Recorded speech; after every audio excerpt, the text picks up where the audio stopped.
If we think about doing difficult things, it should be, I'm doing it because it's really difficult. Like having an investor mentality, it's not easy to set aside 10% of your paycheck or 15% of your paycheck every month to invest in stocks or to put aside for a property. However, once you do it, you feel really good because you know that you're looking after your future. Big, big, big, big, big fucking dreams. All right then. You got this. Hey, big fucking dreamers. So pumped to be here with you today. And today we're talking about having an investor mentality in all areas of your life. So if you're listening to this, you are likely invested, let's say, in the stock market, or you potentially have property somewhere. You maybe have an investment property, or maybe you even own a property that you live in. But the term of being an investor in finance is quite common language versus I want you guys to actually look at how do you be an investor in other areas of your life, like your career, like your relationship, and like your health. So this is going to be a really good episode for you if you feel like, you're exhausted because you keep making these short-term decisions. So it could be that one part of you really wants to, let's say, go to the gym consistently, or even like one part of you really wants to be there for your partner, but then another part of you is like, oh my God, but I really want to finish this last episode of Love is Blind or of, I don't know, for me, it's always Downton Abbey. Like I just am obsessed and fucking love Downton Abbey. So you've got these two conflicting parts of you. You kind of know what you should be doing, but then you have another part of you that is like, okay, no, but I'm just going to grab for the chocolate, or I'm just going to watch this episode of TV, or I'm just going to doom scroll on Instagram from Ashley that I went to high school with, and she's got a bigger wedding ring than me, and oh my God, her kid's so cute, and blah, blah. So it's also going to be really good if you feel like you are falling short despite working really hard, but you feel like you're not really compounding, like things aren't really making a difference. And you feel like you are constantly listening to podcast episodes or books or self-help books, but you're actually struggling with executing. So you don't struggle for knowledge, but you struggle for actually doing something. So what I see, and coaching like all types of high performers, but what I see, especially when I have a client that I've coached longer term, is really like all areas of their life start to round out. So usually when people come to me, they are extremely career focused, and they have, if we think of the wheel of life, which is a term in life coaching, and it looks at 7 different areas of your career or of your life. And you can imagine, there's a little Freudian slip there, but you can imagine that your life is like a pie chart. So you've got your career, your relationships, your health, your spirituality, etc. So usually when people come to me, career makes up the majority of the pie chart. And they're trying to figure out, how do I put other things in balance? Or maybe they might not be trying to figure that out, but then by the end of working with me, they have figured that out more. So what we want is really, if we think about the wheel of life, how it looks like when it's really balanced. So this means that putting into areas like your health, putting into areas like your relationships, putting into areas other than just your career, but even your career, how are you measuring even like networking with the right people so that you are more in line for promotions or equity, things like that. Big, big, big, big, big, big fucking dreams. All right then. So what we want in this is to look at, how do I become an investor in every domain of my life? So really what we're thinking about is how long-term thinking creates compound returns, and really short-term thinking creates pretty much emotional debt. So how do we get a longer term mentality and more of an investor's mentality in these other areas of your life? And really looking at, how do we identify with our future self, not just identify with what feels really good right now. So first we want to do is actually strengthen the connection toward your future self. And this is really where identity work comes in. So you might not think that your future self is something that you really worry about. So let's take retirement, for example. Now, I have had an experience where I've seen a lot of people in my life who have wanted to retire at a younger age, but then didn't invest in like super funds or stocks, or they were only really heavily invested in the property market. So they're like very asset rich, but cash poor. And I looked at that and I kind of realized, okay, I don't want to be 70, 80, however old, still having to work. That has been really important to me. So I've almost identified with what does my future self really want and need. Similar with exercise, where I don't want to be an older person that can't really move. Females, if they break a hip, they're more likely to die. It's some crazy statistic of they're more likely to die within a few years if they break a hip. So I don't want that to be me. So I'm really identifying with what does my future self look like? Who is that future version of myself? And really thinking about, if you were to write a letter to your future self, or if your future self were to write a letter to you, really think like, what would it be saying to you? If in 5 years or 10 years, what would it say back to you instead of just thinking about what we want right now in the present moment?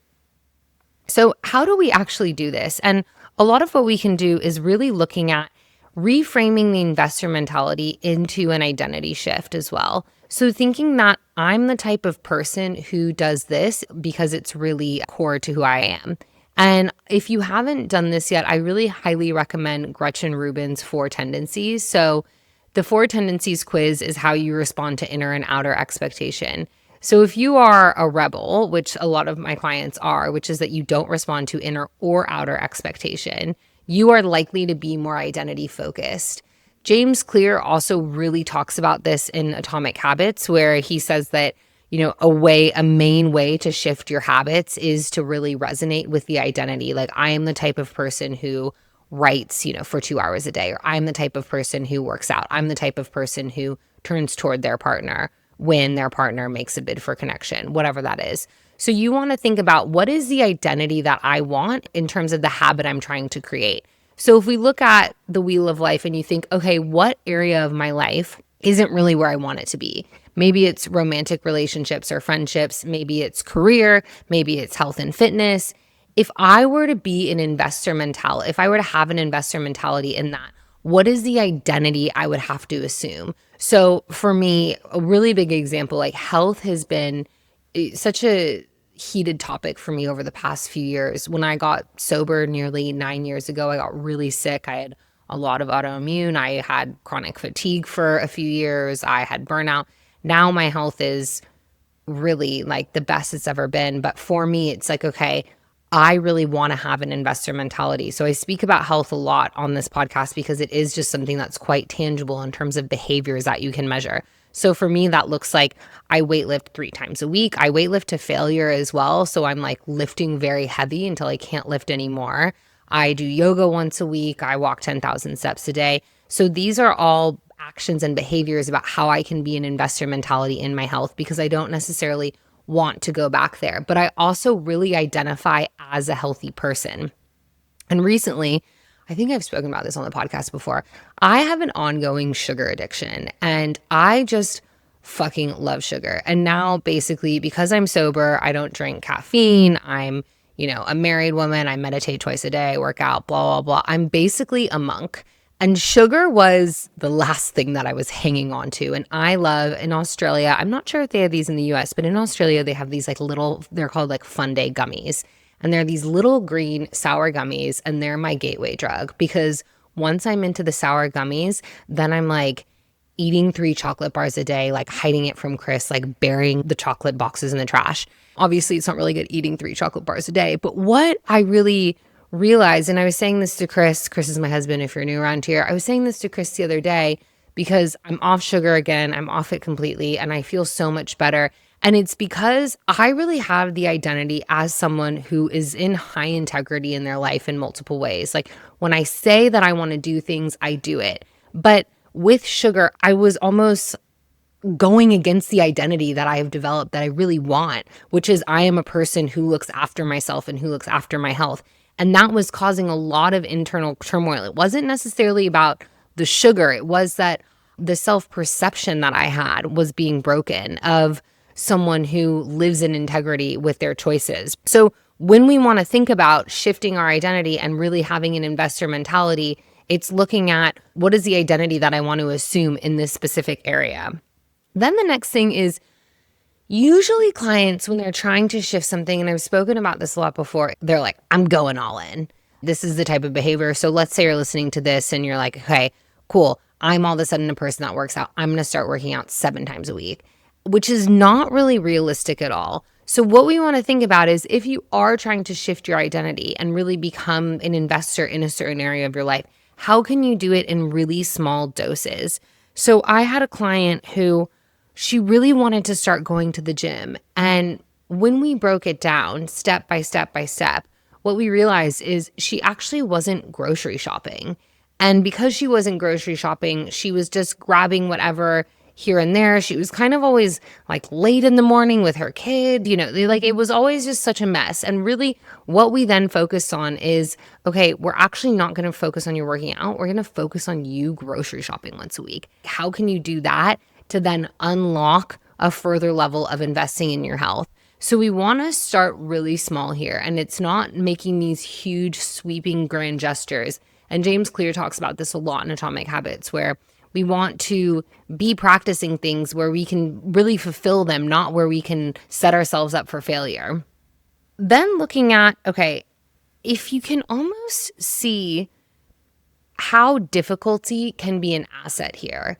So if we think about instant gratification, right? So like eating the sugar. The other day I was triggered about something. I think some creator came out with an AI app, and then I was like, oh my God, I need to come up with an AI app, whatever that is. I got triggered about something. And I did really want to reach for the sugar. And I was like, oh my God, those Fun Day gummies, they're calling to me. They're like whispering sweet nothings in my ear. I'm like on my way to Woolworths, which is a grocery store in Australia. However, I was like, no, I've promised myself that I'm not going to do this. And in that moment, it did feel really hard. But then after, an hour after, or, even the next day, I was like, wow, I'm so glad that I didn't do that. It was very difficult. However, I'm like very proud of myself. I think about the same thing, writing a fiction novel. I've been writing a novel for, I think, 4 years now, and on and off in spurts. And it's a really difficult thing to do. Writing a novel is very complex for a lot of different reasons. I haven't found it an easy process. It didn't really like flow out of me like I'm Virginia Woolf, or I don't know if books flew out of Virginia Woolf, but whatever that is. And I really like to think of myself as someone that likes doing difficult things. I like being very challenged. I have a really thirsty brain. And usually if you're listening to this podcast, you will have a thirsty brain as well. You will likely be a little learning addict just like I am. So if we think about doing difficult things, it's how can we embrace the difficult things, and even knowing that it's difficult, but then really relishing in it instead of saying, oh, it's so difficult, I can't do it. It should be, I'm doing it because it's really difficult. So thinking about this, like having an investor mentality, it's not easy to set aside 10% of your paycheck or 15% of your paycheck every month to invest in stocks or to put aside for a property. However, once you do it, you feel really good because you know that you're looking after your future. You know that you're the type of person. The way that you think about yourself starts to change. So when we really look at this, like we look at almost how do we build self-control as a meta skill? So if we think about there is, what do we want to look at, and how is self-control and also discipline something that we can look at as a skill that we can acquire? And this is 100% something that you can work on in terms of skills acquisition. It's not like you are an investor or you're not. That's a very fixed mindset view of this. So what you want to do is think, okay, how can I look at this skill of discipline, this skill of control, this skill of doing the difficult things, and how can I then build upon it so that I am more likely to get the outcomes in life of what I want, whether that be career, whether that be finances, whether that be relationships, whether that be your health. And if I think about, this is like how this relates to people in my group coaching program or even my one-on-one clients, I think that a lot of them really almost start out, like I said, with very career focused and very career centric, but then they become investors in different areas of their life. So I had one client, she's just finished up level 1 of group coaching, and we finished up on Monday. And at the end, she just said, I didn't quite realize how much of my life was so centered around my career. And this woman is an extremely high performer. Every day she goes on a walk at 7 a.m. She gets a coffee versus just starting on her laptop and just getting online immediately. Just implementing daily walks has changed her perception about herself. And she's now saying that she feels lighter, brighter. And this is an investor mentality. into her health. This is being an investor into her relationships because she's able to have that space. So when we think about this, it's really looking at what's the type of life I want to create in all areas, and then what are the actions that are going to get me there, not necessarily the actions that are going to be a deterrent. So that is it today. Short, snappy episode. Please let me know what you think. If this is really hitting you and you're like, next year, I really want to be an investor in myself, or in 2026, I want to be an investor in my health. I want to be an investor in taking back confidence in my career and really charting my career trajectory and looking at my values, then the life and work transformation is definitely for you. The next cohort is coming up on January 30th.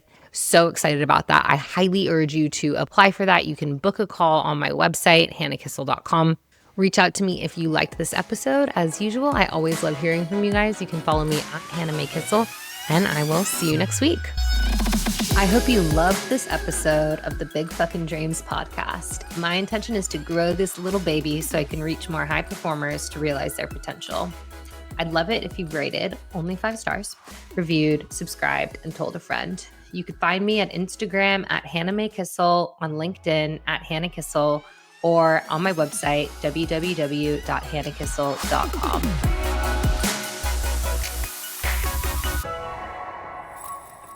Big fucking dream.